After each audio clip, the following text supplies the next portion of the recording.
भरधाव आयशर टेम्पोची दुचाकीला पाठीमागून जोराची धडक, 14 वर्षीय मुलाचा उपचारादरम्यान मृत्यू।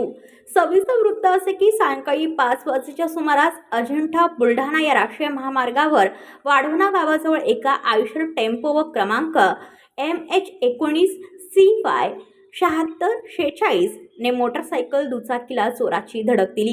यामध्ये दुचाकीवरील एक 14 वर्षीय मुलगा व 2 जण गंभीर जखमी झाले आहेत। यामध्ये वाढवणा येथे ऋषिकेश चिकटे वय वर्ष 14 हा गंभीर जखमी झाला होता। त्याचवेळी त्याला उपस्थित नागरिकांनी छत्रपती संभाजीनगर येथे शासकीय रुग्णालयात उपचारासाठी दाखल केले होते। मात्र उपचारादरम्यान त्याचा रात्री 1 वाजेच्या सुमारास मृत्यू झाला आहे, तर दुचाकीवरील 2 जण गंभीर जखमी झाले असून त्यांच्यावर बुलढाणा येथील शासकीय रुग्णालयात उपचार सुरू आहेत। सदर घटनेची माहिती मिळताच पारत पोलीस ठाण्याचे सहपोलीस निरीक्षक चयनसिंग बुसिंगे यांच्या आदेशानुसार पोलीस उपनिरीक्षक वाल्मिक नेमाने, पोलीस कर्मचारी भालके खरात व बीट जमादार प्रदीप सरडे यांनी घटनास्थळी येऊन घटनेचा पंचनामा केला आहे। पुढील तपास पारत पोलीस करीत आहेत। व्हिडिओ रिपोर्टर किरण बोरहाडे, KTV न्यूज, धावडा, जालना।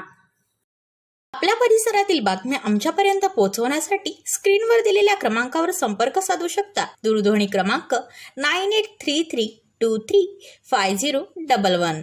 त्याचप्रमाणे अधिक माहितीसाठी स्क्रीनवर दिलेल्या KTV न्यूजच्या ईमेल ID वर देखील संपर्क करता येईल।